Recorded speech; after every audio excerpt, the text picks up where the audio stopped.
करुणितं येन तस्मै श्रीगुरुवे नमः। श्रीचैतन्यं विष्णुं स्थापितं येन भूतले स्वयं ददाति च पदान्तिकम्।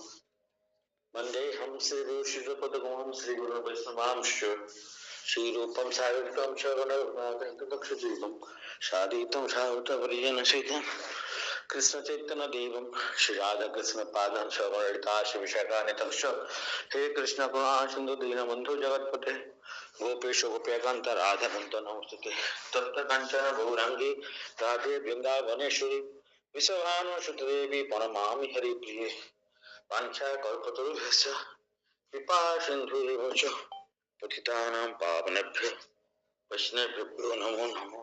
जय श्री कृष्ण चैतन्य प्रभु नित्यानंद श्री अद्वैत गदाधर शिवासादि गौर भक्तवृंद हरे कृष्ण कृष्ण कृष्ण हरे हरे हरे राम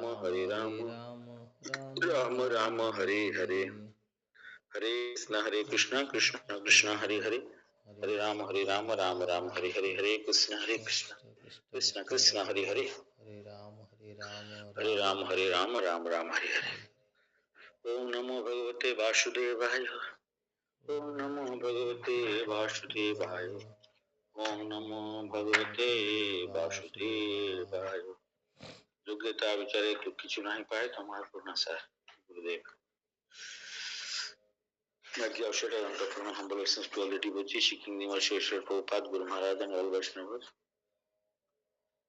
तो एक्चुअली हम लोग कल 1.3 का 1.1.3 इसका बारे में डिस्कस किए थे श्रीमद् भागवतम का। तो समरी फॉर्म में अभी हम लोग 1.4 इसका समरी फॉर्म में देखते हैं। चैप्टर 4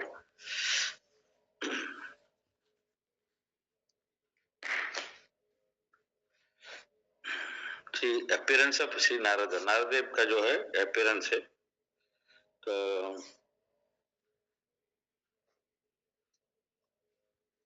शौनक ऋषि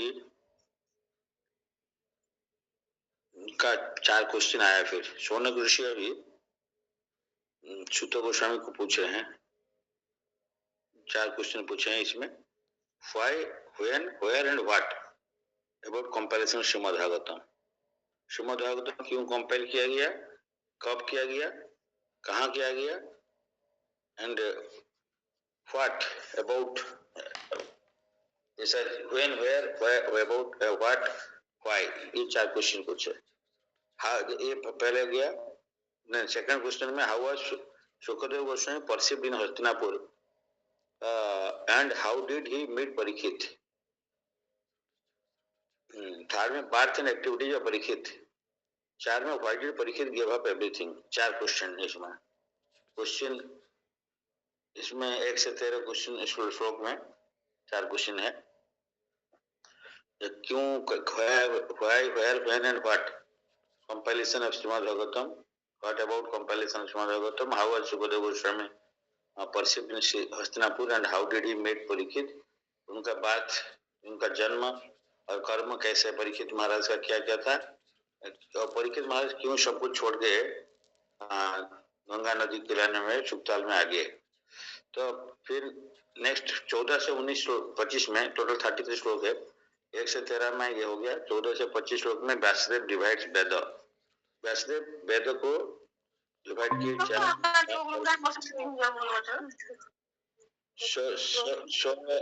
anomalies। ही कौन anomaly like deterioration and reduced lifespan of कलियुग कौन देखे? व्यासदेव देखे कि कलियुग का डिटोरेशन हो रहा है, इन कलियुग में लाइफ स्पैन भी सबका घट रहा है। तो ये वेद को 4 भाग में डिवाइड कर दिए। कंपाइल्ड महाभारत बनाए लिखे and then Vyasadev dissatisfaction. Vyasadev Narad Muni आने का क्या है, व्यासदेव का dissatisfaction is the main reason. सब कुछ सब कुछ लिखने के बाद में एक्सेप्ट श्रीमद् भागवतम छोड़ के और सब कंपाइल किए थे, तो उनका उसमें सेटिस्फैक्शन नहीं लगा। तो देन वो सोचे कि मैं तो इस तरह सारा श्लोक लिख दिया, कंपाइल किया, लेकिन मैं क्यों सेटिस्फैक्शन नहीं फील कर रहा हूँ। तो इसलिए वो गुरुदेव नारद मुनि को ध्यान किए थे तो नारद मुनि वहां फिर आविर्भाव हुए। जब गुरु को स्मरण करेंगे तो गुरु वहां प्रेजेंट हो जाते हैं। तो इसलिए began to reflect about his dissatisfaction, then he had followed all rules, सारे रूल माने हैं फिर भी उनको क्यों सेटिस्फेक्शन नहीं आ रहा है। Then he explained Mahabharata new Vedas and new Vedas. Narad then visits Vyasdev, उनका बाद में आते हैं। तो यहाँ पे क्वेश्चन फर्स्ट श्लोक से 13 श्लोक में, फर्स्ट श्लोक में क्या बोलते हैं? शौनक ऋषि कांग्रेचुलेट सुत गोस्वामी। तो यहाँ पे कांग्रेचुलेशन करके क्या बोलते हैं? Qualities of leader of the assembly. एक असेंबली का जो लीडर होना है, कोई एक इस टाइप का असेंबली का लीडर होगा, उसका क्या क्वालिफिकेशन होना चाहिए? तो इसलिए वृद्ध, he should be elderly, generally preferable elderly person को किया जाता है। एंड कुलपति, head of the assembly, and बब्रुच, learned, he should be learned, बब्रुच। तो बब्रुच मीन्स ये लर्नेड होना चाहिए, ये एल्डरली होना चाहिए, and head of the assembly होना चाहिए, माने वो हेड होना चाहिए। तो सेकंड में उनका ही करने से रिलेट टू पास्ट में श्रीमद् भागवतम। तो थर्ड में क्वेश्चन, जो 4 क्वेश्चन से एक क्वेश्चन पूछते हैं, भागवतम का क्या हिस्ट्री है, नैमिषारण्य सरने का एंड व्यासदेव का। तो what did Vyasadev get the inspiration to compile Bhagavatam, तो ये पूछ रहे हैं। क्वेश्चन 2 उनका था about Shukadev Goswami. Shukadev Goswami his son was, Vyasadev का जो पुत्र है शुकदेव गोस्वामी, तो तस्य पुत्र महायोगी समुद्रिक निर्विकल्पक एकांतमति उन्निद्र गूढ़ मूढ़ विवेते। उनका क्वालिफिकेशन में से बोला है महायोगी। क्वालिटी शुकदेव गोस्वामी क्या क्या क्वालिटी है? महायोगी, ग्रेट डिवोटी, महायोगी। देन समुद्रिक निर्विकल्पक, एन इक्विवेलेंट मोनिस्ट, समुद्रिक सबको समान देखता है, निर्विकल्पक, एंड इक्विवेलेंट मोनिस्ट। एकांतमति, जिसका मति एकांत में मतलब फिक्स रहता है, whose mind is always concentrated in monoism. Then उन्निद्रः गुड़ा, he was transcendent to the mundane activities. Mudha ivayate, being unexposed, he appeared like an ignorant person, made no distinction between male and female, and detached, generally stayed only long life enough for a cow to be milked. वो कहीं पे जाते हैं, किसी का घर में जाते हैं ज्ञान वितरण करने के लिए, गृहस्थ का घर में, तो ज्यादा टाइम नहीं रहते थे, जितना टाइम गाय का मिल्क दोहन करने में जितना टाइम लगता है उतना टाइम, मतलब बहुत आधा घंटा मैक्सिमम इस टाइप का रहता है, ज्यादा टाइम नहीं रहते।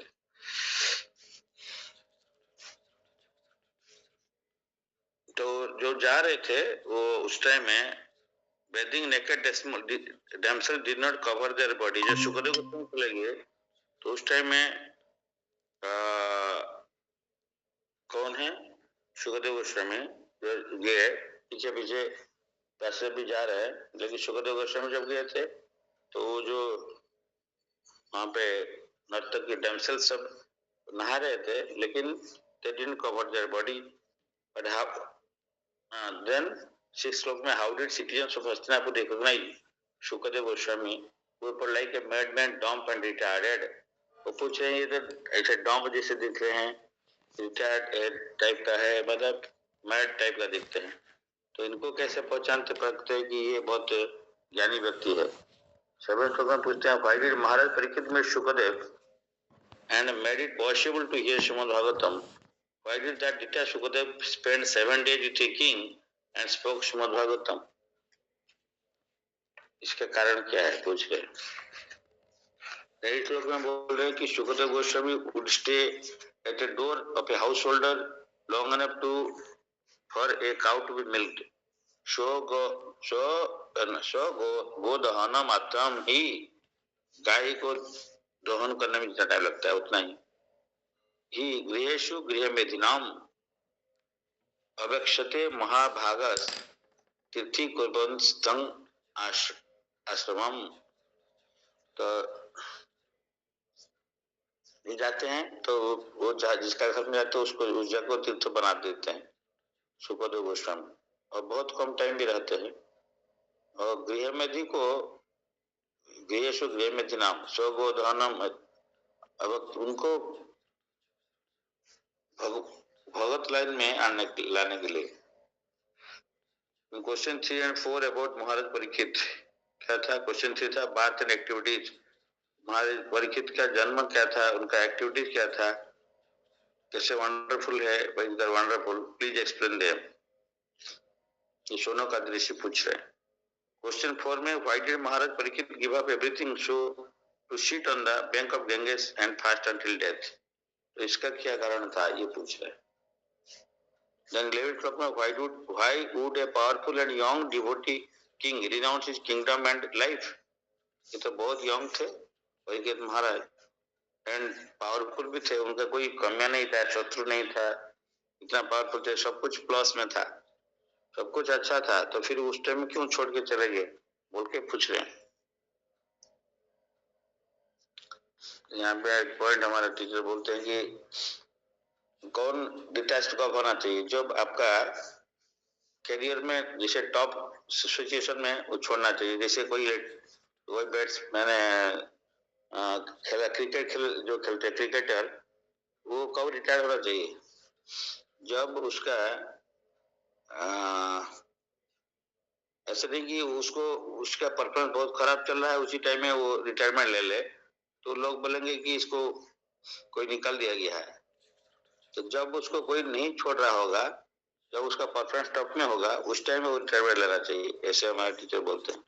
इस टाइप का ये भी बहुत यंग थे, इनका सब राजा, ये परीक्षित महाराज, उनका राज्य में कोई शत्रु नहीं था, पावरफुल, कोई दिक्कत ही नहीं था, लेकिन भाई तब ये क्यों छोड़ के चले गया बोल के पूछ रहे। तो मतलब हम लोग भगवान के लिए सेवा करने के लिए कब जाते हैं? इस टाइम में जाते हैं जी जब हमारा कोई वैल्यू नहीं है, हमारा आंख को देखेगा नहीं, कान को सुनेगा नहीं, सुन नहीं सकता है, प्रॉपरली चल नहीं सकते है, उस टाइम में हम भगवान का सेवा करने के लिए सोचते हैं। मतलब after retirement and after retirement also, उसका बाद भी बहुत दिन के बाद है, जब कोई वैलिडिटी माने हमारे पास में कोई करने का लायक नहीं रहेगा, तब हम जाना चाहते हैं। तो हमारे टीचर वहां पे ही बोल रहे थे, बहुत अच्छा पॉइंट बोलते हैं। तो now you want to surrender, when you want to surrender? अभी क्यों? बिकॉज अभी हम लोग एज हो गया, बुढ़ा हो गया, तो क्या सरेंडर कर रहा है? We are surrendering our problem to Krishna. Means अभी बोलते हैं कि with dysfunctional liver and broken teeth, these are the things we are surrendering to Krishna. जब हमारा फुल एनर्जी है, हम यंग है, उस टाइम में भगवान के लिए कुछ भी सेवा कर सकते हैं। कल भी अभी फंक्शन देख रहा था, यंग लड़का लोग अभी क्या सेवा करे, बूथ विशेषण कर रहे हैं, प्रसाद कुछ ये बना रहे हैं, सजा रहे हैं, लोगों को बुला रहे हैं, प्रसाद दे रहे हैं। तो सिमिलरली जो यंग है टाइम में आप करोगे। अभी क्या हम लोग भी कभी कभी लगता है कि देखिए अभी हमारे पास में क्या करने का है, ठीक है बैठ कर जॉब करो, वो भी ठीक से याद नहीं आता है, भगवान का नाम नहीं याद आता है ठीक से, या माइंड उससे फिक्स नहीं होता है। तो जब हमारे यंग एज है, उसी टाइम में हम भगवान के लिए कुछ करना चाहिए, लेकिन उस टाइम में हम क्या है, सारे चीज माया में फंसा दिए। उसी टाइम में सारे चीज हम लोग दे दिए, पूरा time, money, resources, everything spend for maya, माया में चला गया सब। अब क्या है, हम रिटायरमेंट के बाद में, आजकल तो एज ऑफ रिटायरमेंट भी बढ़ा दिया, पहले 50 स्टेट गवर्नमेंट था, 60 कर दिया, अभी सेंट्रल गवर्नमेंट 60 है, उसको बढ़ा सकता है, 62 कर सकता है। स्टेट गवर्नमेंट डॉक्टर लोग का 65 पे, जज लोग का भी आई थिंक 62 या 65 पे, तो ये बढ़ गया। लेकिन जैसे लग रहा है कि लाइफ स्पैन बढ़ा है, ऐसे एक्चुअली प्रैक्टिकल लाइफ स्पैन बढ़ा नहीं है। लोग उसको साइंटिफिकली कुछ कहाँ से कैलकुलेशन करके दिखाते हैं पता नहीं, लेकिन एक्चुअल लाइफ स्पैन बढ़ा नहीं। सेकेंड, लोगों को 30-40 साल में किसको डायबिटीज हो गया, किसको ब्लड प्रेशर निकल गया, इसका दूसरा प्रॉब्लम आ गया, बहुत यंग एज में ये सब डिजीज हो रहा है। पहले तो नहीं था, लोग 100 ईयर्स 120 ईयर्स जैसे परीक्षित महाराज बोले, परीक्षित में ऐसे नहीं कि तो 20-25 साल का परीक्षित महाराज था, ऐसे तो नहीं है। बट एनीवे उस टाइम लाइफ स्पैन भगवान जो आए थे द्वापर में, तो द्वापर में तो एंड थोड़ा कम हो गया ड्यूरेशन, लेकिन द्वापर का एक्चुअली शुरू में क्या था, लोगों का लाइफ 1000 साल था, तो इसलिए भगवान तो यहाँ पे 125 ईयर्स थे। तो ये परीक्षित महाराज भी यंग थे, उनके लिए जो जो अगर 500 साल जिएगा उसके लिए अगर 100 साल क्या है, यंग ही है। हमारा लाइफ स्पैन अगर क्या है, हमारा 100 ईयर्स तो मैक्सिमम है, वो भी नहीं जनरली 80 ईयर्स, 80, 82, 85, 75 ऐसे है, उस 60, 65। इसका मतलब क्या है, अभी हम लोग यंग नहीं है, हम लोग सोच रहे हैं यंग है, हमारा बहुत टाइम बचा है, हम सब सेवा करेगा, लेकिन उस टाइम में घुटना में दिक्कत है, कोई सामान उठाने में मुश्किल होता है, एक स्टेयरकेस एक लेवल को स्टोरी बिल्डिंग का 2 स्टोरी बिल्डिंग को हम लोग चढ़ के नहीं जा सकते हैं, उसका साथ में अगर 5 किलो 10 किलो सामान लेके जाना है, नहीं ले सकता है, तो फिर हमारा क्या है कैपेबिलिटी उस टाइम में, इसको थोड़ा ध्यान देकर सुनना पड़ेगा। क्योंकि ये पॉइंट में मैं थोड़ा ये कर रहा हूँ इसलिए पकड़ से, क्योंकि हमारा टीचर ही बोला था कि what you are going to surrender when, already जब आप बुढ़ा हो गया तो you are surrendering your problem. जब यंग था, जो कृष्ण को कुछ सेवा कर सकता वो नहीं है, अभी हमारे प्रॉब्लम के चलते भगवान पास में जा रहे हैं या भगवान को सरेंडर कर रहे हैं, अभी हम लोग को कोई पूछने वाला नहीं है सेवा, क्योंकि जो यंग लड़का है सेवा कर रहे हैं, अभी हम लोग यहाँ आएंगे, कोई जा भी रहे, ठीक है, वो तो प्रभु है हमारे प्रभु वगैरह, ठीक है, इसलिए हम लोग आने से थोड़ा जो है अलग से वो ये करते हैं, और जो यंग लोग आके वो तो सेवा कर रहे हैं, तो आपका सेवा क्या है, हमारा सेवा कुछ है नहीं। एक्चुअली हम जस्ट टेलिंग बिकॉज प्रभु बोलते हैं और हम लोग आने से अच्छा है, भगवान को दर्शन भी करना है, ठीक है, बट अदरवाइज यहाँ पे सेवा क्या है, हम तो सेवा कुछ नहीं कर पा रहे, तो जहाँ पे सेवा नहीं है, मैं सोच रहा था, तो सेवा नहीं है, सेवा करने नहीं है, हम लोग सेवा नहीं करते हैं, तो क्या खुशी क्या आएगा, हम लोग सेवा से दूर भाग जाते हैं। लेकिन जो सेवा कुछ दिन कर लेता है ना, उसके बाद में आप देखिए, ये थोड़ा इंटरनल का बात मैं बता रहा हूँ, अभी आपको सेवा चलते करते रहेंगे, लेकिन आपको सेवा अगर कोई विड्रॉ कर लेगा, नहीं प्रभु जी ये सेवा नहीं करना है, तो आपको कितना उस टाइम में दुख लगेगा, खराब लगेगा, आप देख लीजिए। इट्स बिकॉज ये मैं प्रैक्टिकली बता रहा हूँ, हम लोग वो देखा नहीं है, हम लोग वो सुना नहीं है, और सपोज इवन घर में भी सेवा छोड़ के भी आप जो कुछ कर रहे हो, और घर वाला बोलेगा आपको, आप एज हो गया, आपका बेटा बेटी बोलेंगे पिताजी आप चुपचाप बैठिए, और चुपचाप बैठिए, कुछ नहीं करना है, तो आपसे पावर सब ले लेंगे, माता जी से घर का पूरा चाबी ले लेंगे, बेटा बेटी या बहू, और बैठा देंगे चुपचाप, आप किसी का फिर कुछ नहीं करोगे, उस टाइम में किससे मिलोगे नहीं, चुपचाप रहोगे, तो आपका अंदर में क्या फीलिंग्स आएगा, थोड़ा सोचिए। अभी ये सोचने का वक्त है, मैं उसको सोचने के लिए हम सोच रहे हैं, तो उसी टाइप का सोच लीजिए अभी से। तो you have to always try to create some service. हम सेवा भगवान अनलिमिटेड है, लेकिन हम लोग को कैपेबल बना के रखना पड़ेगा, हम किस में कुछ तो सेवा में माहिर होना चाहिए। कोई भगवान का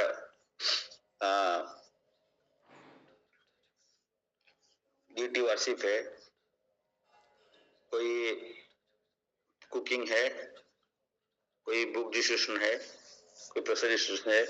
एक्चुअली हम लोग बैठ के इसको थोड़ा इंट्रोस्पेक्ट करना है, इंट्रोस्पेक्ट, ये हमारे पास में क्या क्वालिटी है, या हम क्या सेवा कर पा रहे हैं भगवान का, compare to the people others they are doing, we should always compare ourselves also।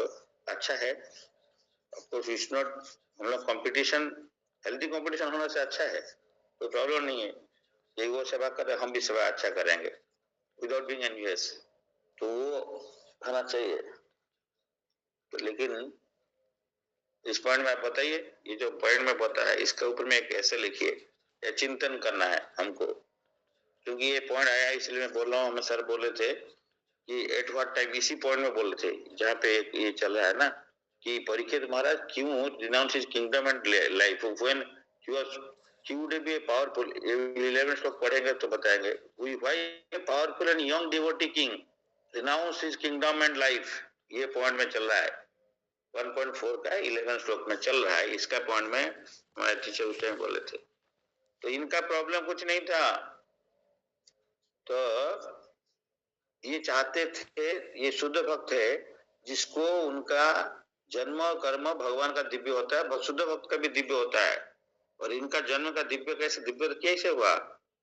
Parikshit महाराज को भगवान ने उनका जो अश्वत्थामा जो ब्रह्मास्त्र छोड़ा था, उसी टाइम में भगवान का मातृ गर्भ में जाके उनको रक्षा किए थे। अभी चाहने से इनको जो अभिशाप मिला था, ये अभिशाप से भी परीक्षित महाराज भगवान को प्रार्थना करने से भगवान उसको भी छोड़ रिलैक्स कर देते हैं। जो श्रृंगी मुनि जो दिया था अभिशाप, शमीक ऋषि का बेटा, तो जो 7 दिन में आप दक्ष का दंशन में जो भी ऐसे क्या हो जाएगा, इसको भी नॉलिफाई करने के लिए बहुत इंपॉर्टेंट, परीक्षित महाराज का पास में पावर था, power in the sense that वो शुद्ध महाभागवत थे, और वो उनका भगवान उनका प्रेयर बोलने से भगवान उनका प्रेयर सुनते, कोई प्रॉब्लम नहीं है। एक शुद्ध भक्त है, भगवान का प्रेयर करेगा तो भगवान उसको सुनेगा। और ऐसे भी श्रृंगी मुनि, इसका बच्चा जो है श्रृंगी बहुत इमेच्योर था, इस टाइप का अभिशाप दिया, बाद में ब्राह्मण लोग का डाउनफॉल हुआ, क्योंकि ब्राह्मण का पास में वो पावर था, तो उसको मिसयूटिलाइज किया कि एक मैंने 5 रुपये का प्रॉब्लम है, उसका पनिशमेंट 5 देना था, लेकिन वो 50 पनिशमेंट दे दिया, 50 रुपये का पनिशमेंट, मतलब यही था।